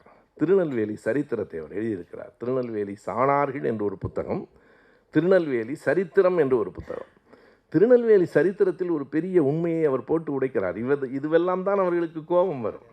அவர் என்ன சொல்கிறார் என்றால், பாண்டி நாட்டில் முத்து குடிக்கப் போகிற போது ஒரு செய்தி நடந்திருக்கிறது. முத்து குடிக்க போகிறது, முத்து குடிப்பது எவ்வளவு கடினமானது என்று முத்து குடிப்பவர்களுக்கு தான் தெரியும். உயிரை பணயம் வைத்து உள்ளே போய் முத்துக்களையை எடுத்துக்கொண்டு வருவது. அப்போது இவர்கள் என்ன சொல்லியிருக்கிறார்கள் என்றால், நீங்கள் பத்திரமாக திரும்பி வர வேண்டும் இல்லையா, நாங்கள் கரையில் உட்கார்ந்து உங்களுக்காக மந்திரம் சொல்லுகிறோம். எவ்வளவு நுட்பமான வேலை பாருங்கள். அந்த மக்கள் நம்பி இருக்கிறார்கள். மந்திரம் சொன்னால்தான் நாம் பாதுகாப்பாக வருவோம். நீ மந்திரம் சொல்லி ரஷ்யா உக்ரைன் போரை நிறுத்த வேண்டியது தானே.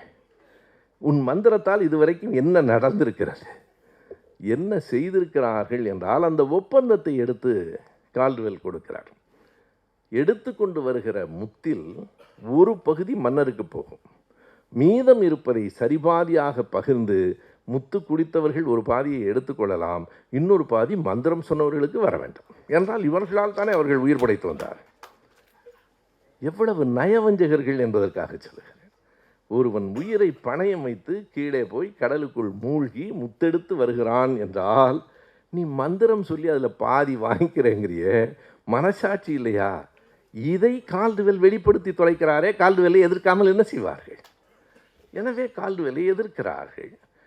அந்த புராதன பரதகண்ட புராதனம் என்று ஒரு புத்தகம், இவைகளெல்லாம் தேடி தேடி எங்கள் தோழர் லாரன்ஸ் வாங்கி கொடுப்பார். எனக்கும் அருள்மொழிக்கும் மற்றவர்களுக்கும் பல நேரங்களில் இக்லாஸ் கொண்டு வந்து அந்த புத்தகம் கொடுத்தார். என லாரன்ஸ் கொடுத்துருக்கிறார். பரதகண்டத்து புராதனம், அந்த பெயர் தான் கொஞ்சம் நமக்கு புரியவில்லை. அந்த பரதகண்டத்து புராதனம் என்னும் நூலில் வேதங்களை பற்றி 25 பக்கத்தில் அவர் எடுத்திருக்கிறது பாருங்கள். அதை படித்தால் அதற்கு பிறகு வேதத்தை படிக்க மாட்டான். வேதம் என்பது என்ன என்பதை மிக தெளிவாக சொல்கிறார். 4 இயல் இருக்கிறது. வேதங்கள் முதல் இயல், ராமாயணம் 2வது, மகாபாரதம் 3வது, புராணங்கள் 4வது. 4 இயல் எழுதியிருக்கிறார். புராணம் என்றால் பூர்வீகம் என்ற அர்த்தம். அவர் சொல்லுகிற செய்தி அவ்வளவுதான், பழையது. நம்முடைய பேச்சு வழக்கில் கூட நீங்கள் பார்க்கலாம், இது என்ன புராண காலத்து வழக்காக இருக்கிறதே என்று சொல்லுவோம். புராண காலம் என்றால் பழைய காலம், புராணம் என்றால் பூர்வீகம், அவ்வளவுதான். அதற்கு எந்த சான்றும் இல்லை. இதில் வேதங்களை பற்றி அவர் எழுதியிருக்கிற முதல் இயல் மிக அருமையான செய்திகளை, யாரையும் அவர் கடுமையாக தாக்கியெல்லாம் எழுதவில்லை. அது ஒரு செய்தி, எது உண்மையோ அதை எழுதுகிறார், உண்மை அவர்களை தாக்குகிறது. அதற்கு நாம் ஒன்றும் செய்ய முடியாது. ரிக், யஜூர், சாம, அதர்வனம் என்று 4 வேதங்கள் என்றாலும் 3 தான் வேதங்கள் என்று சொல்கிறார்கள். ரிக், யஜூர், சாமம் தான். இதில் ரிக் என்பது தான் மூலமாக இருக்கிற ஒரு வேதம். யஜூரும் சாமமும் அதனுடைய வடி நூல்கள். மூல நூல் ரிக் வேதம் மட்டும்தான். யஜூர் வேதம் என்ன சொல்லுகிறது? யாகம் வளர்ப்பது பற்றி சொல்லுகிறது. சாம வேதம் என்ன சொல்லுகிறது? ரிக்வேதத்தில் இருக்கிற பாடல்களை இசைப்பாடல்களாக சொல்லுகிறது. ரிக் என்றால் என்ன பொருள்? வழிபடுதல் என்று பொருள், துதி என்று பொருள். ரிக்வேதம் முழுவதும் என்ன இருக்கிறது?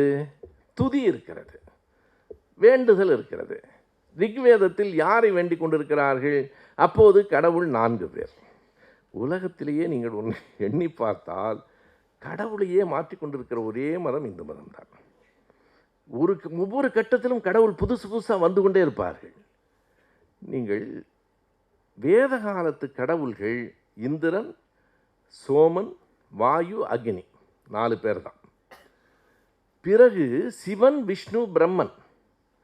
அதற்கு பிறகு நீங்கள் ஒவ்வொன்றாக பார்த்து கொண்டே வந்தால் ஐயப்பன் வரைக்கும் வரும். நீங்கள் இஸ்லாம் மதம் தொடங்கிய நாளிலிருந்து இன்று வரைக்கும் அல்லாஹ் தானே. நமக்கு அல்லாவும் இல்லை, குல்லாவும் இல்லை, நமக்கு ஒன்றும் இல்லை. ஆனால் அவன் ஒரு கடவுளை தானே சொல்லுகிறான்.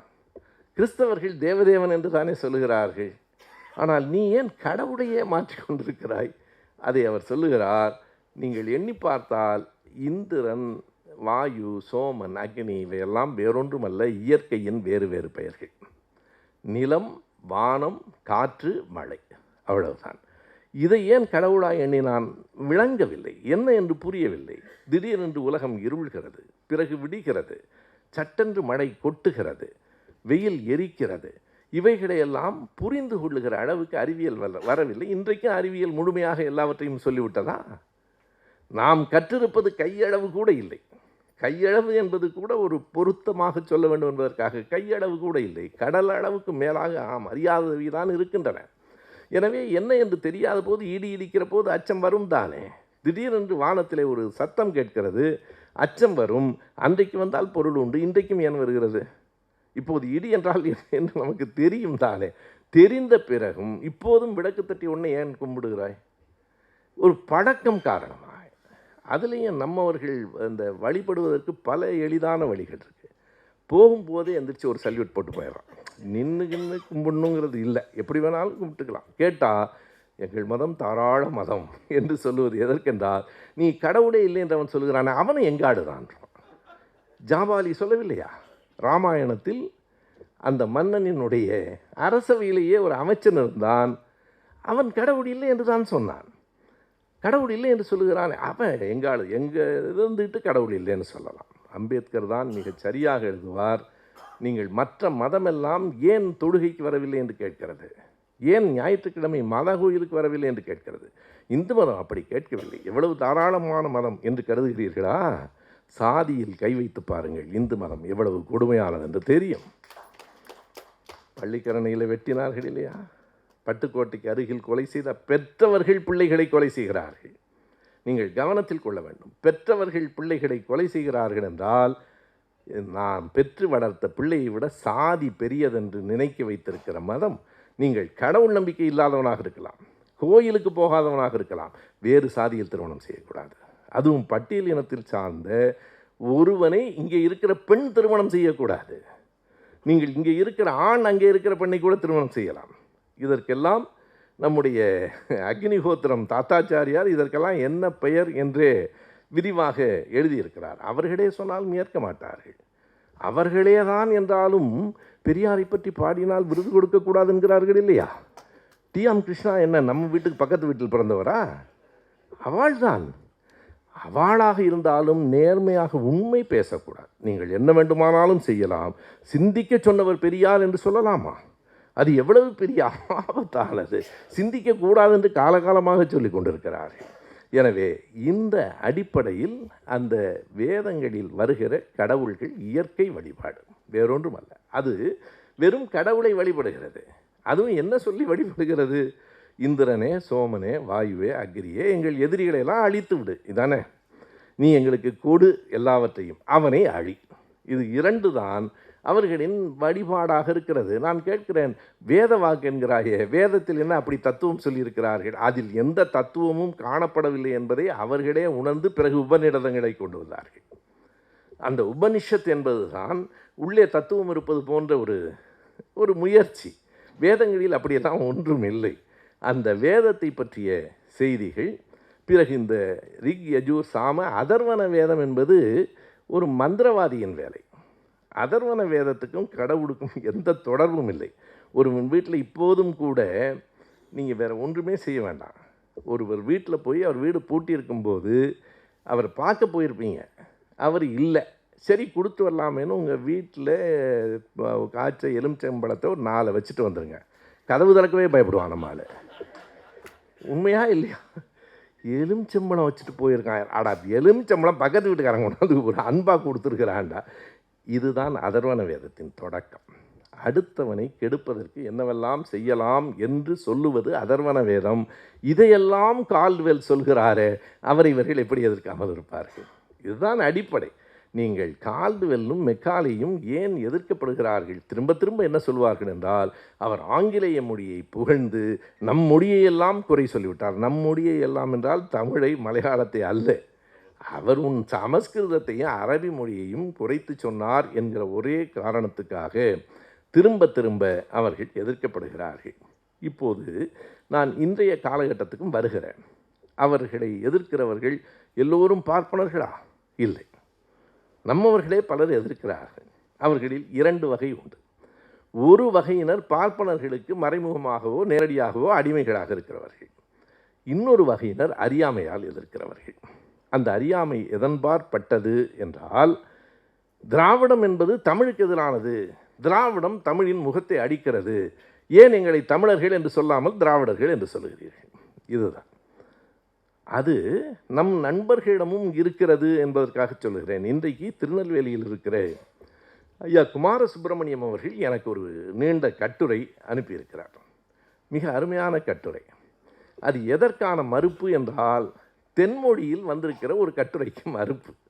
தென்மொழியில் நண்பர் பூங்குன்றன் எழுதுகிறார், பாரதிதாசனை போய் திராவிட கவிஞர் என்று ஒரு வீரமான பேராசிரியர் எங்கு பார்த்தாலும் பேசிக்கொண்டிருக்கிறார். நான் தான் அது, வேற ஒன்று. திராவிட கவிஞர் என்று சொல்லலாமா என்று கோபப்படுகிறார். அதற்கு இவர் கடுமையாகவே விடை எழுதியிருந்தார். நான் ஐயா குமார சுப்பிரமணியத்தில் சொன்னேன், திராவிட முழக்கத்தில் வெளியிடலாமா என்றார். வேண்டாம், நாம் பேசலாம். ஏனென்றால் பூங்குன்றன் நம்மிடமிருந்து வேறுபட்டாலும் அதை நான் நட்பு முரணாக பார்க்கிறேனே தவிர பகை முரணாக பார்க்கவில்லை. நான் அவரிடத்தில் போய், காரணம் அவர்கள் அப்படி தவறாக புரிந்து கொள்கிறார்கள். திராவிட கவிஞன் என்று பாரதிதாசனை சொன்னால் என்ன பிழை? மிகச் சரியான ஒரு எடுத்துக்காட்டை குமார சுப்பிரமணியம் அவர்கள் எடுத்து சொல்லியிருக்கிறார்.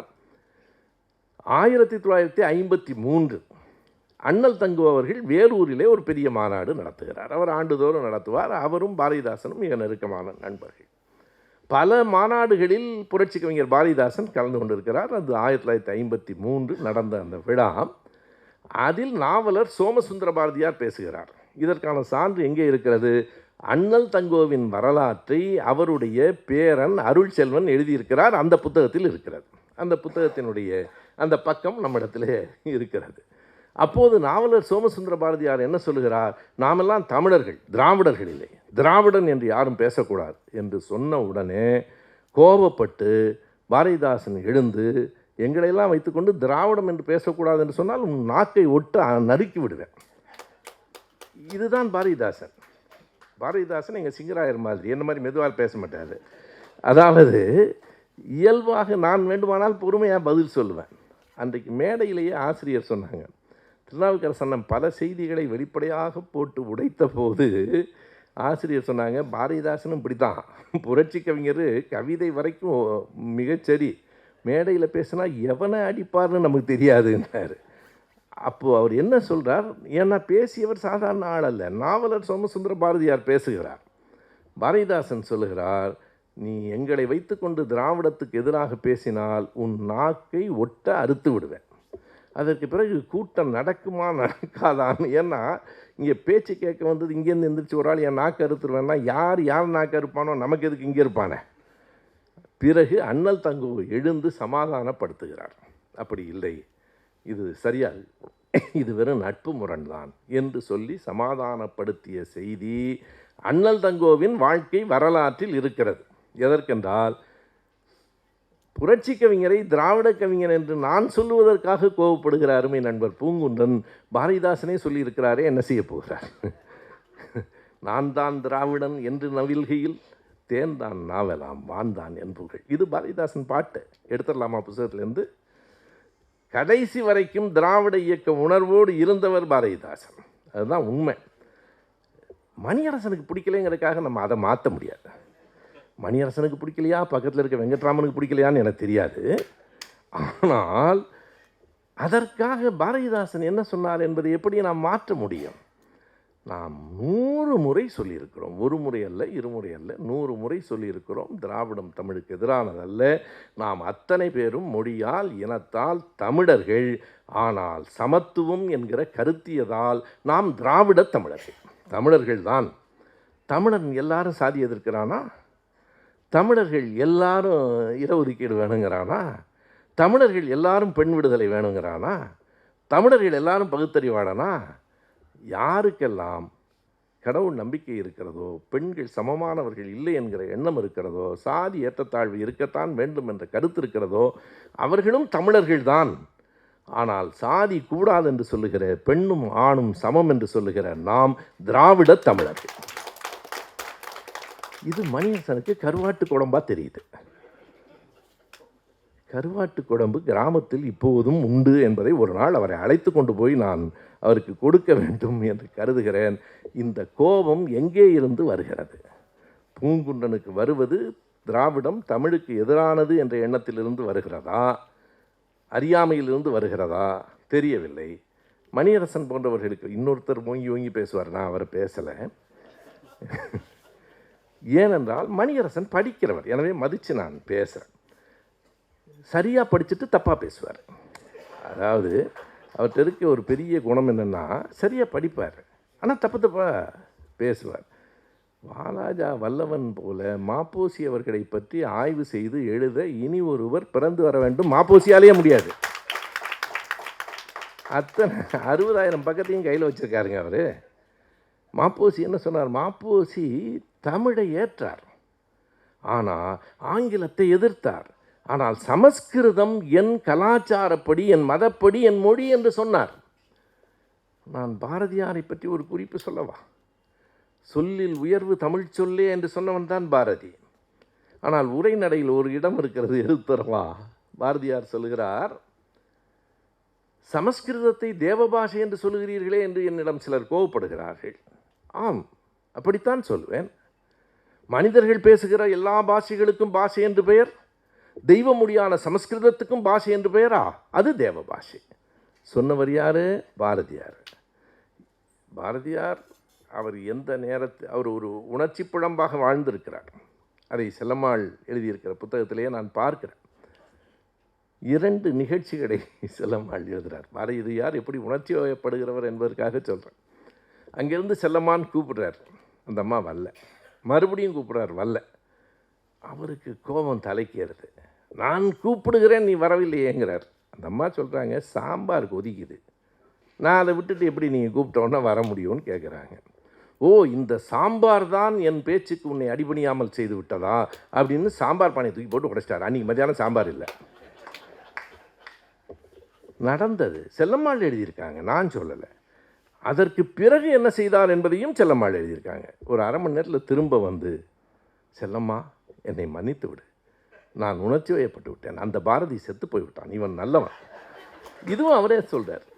இந்த கவிஞர்கள்ட்ட ரொம்ப எச்சரிக்கையாக இருக்கணும். உணர்ச்சிகளால் வழி நடத்தப்படுகிறவர்கள்.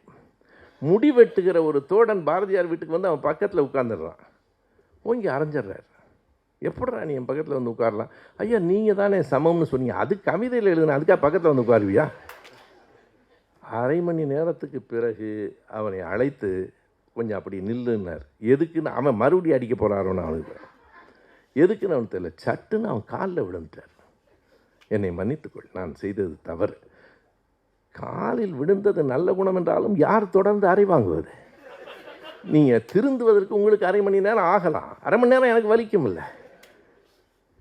சமம் என்று சொன்னதை எழுத்தில் பேச்சில் அல்ல வாழ்விலும் நடைமுறைப்படுத்திய இயக்கம் எங்கள் திராவிட இயக்கம். அதான் இல்லையே, திராவிட இயக்கத்தில் சில பேர் சாதி பார்க்குறான, அவன் திராவிட இயக்கத்தை சார்ந்தவன் அல்ல. பேர் சொல்லலாம், நான் இப்போ சொல்கிறேன். தேர்தல் நேரம் எல்லாம் வேறு. நீங்கள் கயறு கட்டுறது, புட்டு வைக்கிறது, இதெல்லாம் திராவிட இயக்கம் இல்லை. சரிதானா? உங்கள் விருப்பம், நாங்கள் குறுக்கிடவில்லை. ஆனால் திராவிட இயக்கம் என்பது அறிவியல் பார்வை உடையது. திராவிட இயக்கம் என்பது சமத்துவத்தை வலியுறுத்துவது. சாதியின் அடிப்படையிலோ ஆண் பெண் அடிப்படையிலோ வேறுபாடு இருக்கக்கூடாது. பெருமைக்கும் ஏனை சிறுமைக்கும் அவர்தம் கருமமே கட்டளைகள். வள்ளுவன் என்ன சொன்னான்? ஒருவனுடைய பெருமையோ அவனுடைய சிறுமையோ அவன் செய்கிற செயலால் தீர்மானிக்கப்படும். செயல் என்பது எண்ணத்திலிருந்து விளைவது. எண்ணம் சொல்லாக வரும். ஒருவனின் எண்ணம், சொல், செயல் இவைகளை பொறுத்துத்தான் அவன் உயர்ந்தவனா தாழ்ந்தவனா என்று முடிவு செய்ய வேண்டுமே தவிர அவன் பிறப்பின் அடிப்படையில் முடிவு செய்வது நம் மரபு இல்லை என்பதுதான் வள்ளுவன் நமக்கு சொல்லிவிட்டு போயிருக்கிற செய்தி. திராவிட இயக்கத்தின் வேர் எங்கே இருக்கிறது என்றால் பிறப்புக்கும் எல்லா உயிர்க்கும் என்பதில் தான் இருக்கிறது. நமக்கான முப்பாட்டன் என்று அது வேற வந்து தொலைச்சி விட்டுருங்க. முன்னோடி வள்ளுவர். நீங்கள் என்ன செய்தாலும் சில கிருமிகள் சட்டுன்னு உள்ளே வந்துடும். எவ்வளவு எச்சரிக்கையாக இருந்தாலும் வரும், அது போது விடுங்க. ஆகையினால அடிப்படையில் வள்ளுவன் சொன்னதும், அவனுக்கு முன்னால் புத்தன் சொன்னதும், ஐயா பெரியார் சொன்னதும் 3 தான். சுதந்திரம், சமத்துவம், சகோதரத்துவம். இவையே நம் வாழ்வின் குறிக்கோள். இவை இருக்க வேண்டும், எல்லோருக்கும் கல்வி வேண்டும் என்று பேசியவன், கொண்டு வந்தவன் மெக்காலே. தமிழ் சமஸ்கிருதத்திலிருந்து பிறந்த மொழி அல்ல, தனித்துவம் வாய்ந்த மொழி என்பதை நிறுவியவர் கால்டுவெல். யார் வேண்டுமானாலும் எதிர்க்கட்டும், கால்டுவெல்லையும் மெக்காலேயையும் நாம் போற்றுவோம். அதாவது மெக்காலேக்கு எதிர்ப்புகளும் ஆதரவுகளும் வந்தன. அப்படி எதிர்ப்புகள் வருகிற போது எதற்காக? இன்னொரு பெயரை நான் குறிப்பாக சொல்லியிருக்க வேண்டும். பெரியார் திடலில் பேசும்போது கூட அவர் பெயரை தப்பாக சொல்லிட்டேன். நான் சொன்ன மற்ற செய்தியெல்லாம் விட்டுட்டு அந்த பெயரை மட்டும் சொல்லி, தாமஸ் மன்றோ. நான் ஞாபகமாக நினைவு பிழையாக மர்லின் மன்றோன்னு சொல்லிட்டேன் அன்றைக்கி பேச்சில். பேசுனது பூரா விட்டாங்க. இவர் பாருங்கள் நடிகை தான் ஞாபகம் இருக்குது. ஐயையே தாமஸ் மன்றோ தான் பல செய்திகளுக்கு லார்ட் பெண்டிங் வந்தது 1828. Thomas Munro 1822. தாமஸ் மன்றோ தான் மக்கள் தொகை கணக்கெடுப்பு எடுக்கப்பட வேண்டும் என்றும் அரசுக்கு எழுதியவர். Thomas Munro, lord William Bentinck, sir Charles Grant, இவர்களையெல்லாம் நாம் மறக்கக்கூடாது. அது காம்ப்வெல் என்பவர் எழுதியிருக்கிற தெலுங்கு இலக்கண வரலாறு. அந்த புத்தகம் நான் படித்ததில்லை, அது நமக்கு தெரியாது. அதில் முன்னுரையில் அவர் என்ன எழுதியிருக்கிறார் என்பதை தாமஸ் ட்ரவுட்மேன் கொடுக்குறார். அந்த முன்னுரையில் தான் அவர் சொல்கிறார், தெலுங்கு புத்தகம் பற்றி எழுதும்போது பொதுவாக இந்தியாவில் இருக்கிற மொழிகள் எல்லாமே சமஸ்கிருதத்திலிருந்து வந்தவை என்கிற ஒரு கருத்து இருக்கிறது. இன்னமும் சொன்னால் இந்திய மொழிகள் மட்டுமல்ல, கிரேக்கம், லத்தீன் உட்பட எல்லாமே சமஸ்கிருதத்திலிருந்து வந்ததுன்னு இருக்குது. அது பிழையானது. இது தனி குடும்பம். அது இந்தோ ஆரியன் லாங்குவேஜ் ஃபேமிலி, இது டிராவிடியன் லாங்குவேஜ் ஃபேமிலி. இது தனி குடும்பம். இதில் தமிழ், தெலுங்கு, கன்னடம், மலையாளம், துடு போன்றவைகளெல்லாம் தனி குடும்பத்தை சார்ந்தவை என்று அதில் அவர் முன்னுரை எழுதுகிறார். இது பற்றி விரிவாக நான் பிறகு எழுதுவேங்கிறார். அவர் எழுதலை, கால்டுவெல் எழுதுகிறார். கால்டுவெல் எழுதுகிற ஒரு வரியை நான் குறிப்பிட வேண்டும். திராவிட மொழி குடும்பத்திலேயே மூத்த மொழியும் சீர்மையான மொழியும் தமிழ்தான் என்று எழுதுகிறார். இப்போ பலர் கேள்வி கேட்டுக்கிட்டே இருக்கிறாங்க. திராவிட மொழிநூல் ஞாயிறு ஐயா பாவாணர் அவர்கள் கால்டுவெல்லுடைய கண்டுபிடிப்புகளில் பிழைகள் இருக்கின்றன என்று சொல்கிறார். அதே நேரத்தில், அதாவது கார்த்திகேயன், மாகரல் கார்த்திகேயன் போன்றவர்களும் சொல்கிறாங்க. ஆனால் அதே நேரத்தில் கால்டுவெல் கங்காணியார், பாவாணர் பயன்படுத்துகிற சொல், கால்டுவெல் கங்காணியார் எவ்வளவு சிறப்பாக செய்திருக்கிறார்னு சில வரிகளை அதையும் எடுத்து சொல்கிறார். அதை இவங்க மறைச்சிடுவாங்க, அதையும் அவர் சொல்லுகிறார். இரண்டாவதாக நீங்கள் கேட்டதில் இந்த புத்தகம், தெலுங்கு புத்தகத்தில் அவர் சொன்னதை தொடர்ச்சியாக அவர் சொல்லுகிறார். பலரும் இப்போ நம்ம கேட்குறது, நீங்கள் தான் திராவிடன்றீங்க, யாராவது கன்னடன், மலையாளி தன்னை திராவிடன் சொல்லிக்கிறானா அப்படின்னு ஒரு பெரிய விவாதத்தை முன் வச்சிட்ட மாதிரி அந்த கேள்வியை கேட்டுட்டு ஒரு பெருமிதத்தோடு, அந்த கேள்வியில் ஒரு உப்பு சப்பும் இல்லை. ஏன்னு கேட்டிங்கன்னா, நீங்கள் திராவிட மொழி குடும்பத்தில் திராவிடம்தான் மூத்த மொழியும் முதல் மொழியும் என்று சொன்னதற்கு பிறகு நாங்கள் திராவிடன் அவன் சொன்னால் தமிழுக்கு பின்னால் வந்த மொழி என்று தங்கள் மொழி ஆகிவிடுமே என்று அவர்கள் கருதுகிறார்கள். எனவே அவங்களுக்கான அச்சம் அது. சரியாக சொன்னால் நாம் திராவிடன் என்று சொல்லுவது உண்மைதான். கால்டுவெல் அதை மொழி குடும்பம் என்றார். அதற்கு பிறகு அது இனத்தின் பெயராக, நிலத்தின் பெயராக சொல்லப்பட்டது. காலப்போக்கில் அது மாறுகிறது. எந்த ஒரு சொல்லும் கால ஓட்டத்தில் மாறும். பல்வேறு செய்திகளை குறிக்கும். நான் கூட்டங்களில் சொல்லியிருக்கிறேன். இவர் சைவர் என்றால் என்ன பொருள்? சாப்பிட்ற இடத்துல சைவர்னால் அவர் புலால் உண்ண மாட்டார்னு அர்த்தம். சாதியில் சைவர்கள் உண்டு, இவர் சைவ செட்டியாருமா. பிறகு மதத்திலும் சைவம் உண்டு. சொல் ஒன்றுதான். எனவே திராவிடம் என்பது மொழியின், இனத்தின், நிலத்தின் பெயரை குறித்தாலும் காலப்போக்கில் இன்றைக்கு அது சமத்துவம் என்கிற கருத்தியலின் பெயராக இருக்கிறது. இந்த இடம்தான் நாம் ரொம்ப கவனமாக இருக்க வேண்டிய இடம். ஆங்கிலம் வேண்டும் என்று சொல்லுவது ஆங்கிலம் போதும் என்கிற பொருளில் இல்லை. நீதிமன்றங்களில் தமிழே வழக்காடு மொழியாக இருக்க வேண்டும் என்பதுதான் நம்முடைய கருத்து. அது எந்த மாற்றமும் இல்லை.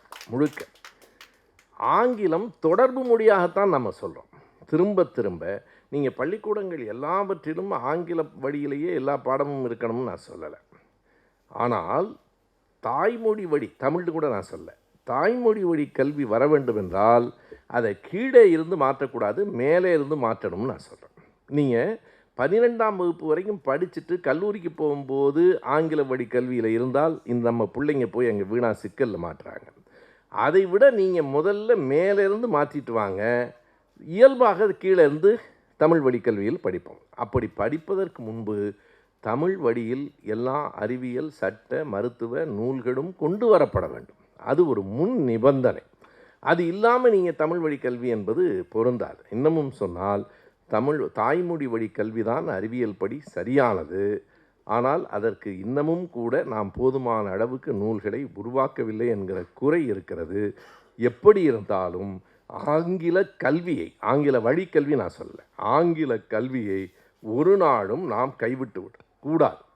ஆங்கிலம் இல்லாமல் உங்களால் ஒரு புறமும் போக முடியாது. இன்றைக்கி நான் பல கூட்டங்களில் சொல்கிறேன், இன்றைக்கி வடநாட்டில் பிள்ளைகள் நான் பார்க்குறோம். அன்றைக்கி ஈரோட்டில் தங்கி இருக்கிற போது ஒரு தம்பி வர்றாங்க, வேலை பார்க்குற விடுதியில் வேலை பார்க்குற தம்பி. அவனுக்கு தமிழும் தெரியல, இங்கிலீஷும் தெரியல. நீங்கள் ஆங்கிலம் படித்திருந்தால் அந்த பிள்ளைகள் பெரிய வேலைகளுக்கு போயிருக்கும். இன்றைக்கி உத்தரப்பிரதேசம், பீகார்லேருந்து வருகிற பிள்ளைகளெல்லாம் வெறும் இந்தி மட்டும் படித்ததால் வாழ்க்கையை வீணாக்கி கொண்டவர்கள். இன்றைக்கும் அவனுங்க திரும்ப திரும்ப நம்மளுக்கு கெடுதல் பண்ண அவனால் முடியல, ஏன்னா நம்ம உறுதியாக இருக்கோம். அவர்களின் சொந்த மக்களுக்கு அவர்கள் தொடர்ந்து தீங்கிழைத்து கொண்டிருக்கிறார்கள். அதுதான் உண்மை. அந்த பிள்ளைகளுக்காக நாம் வருத்தப்படுகிறோம். அவர்களும் நம் சொந்த சகோதரர்கள் என்பதால் வருத்தப்படுகிறோம்.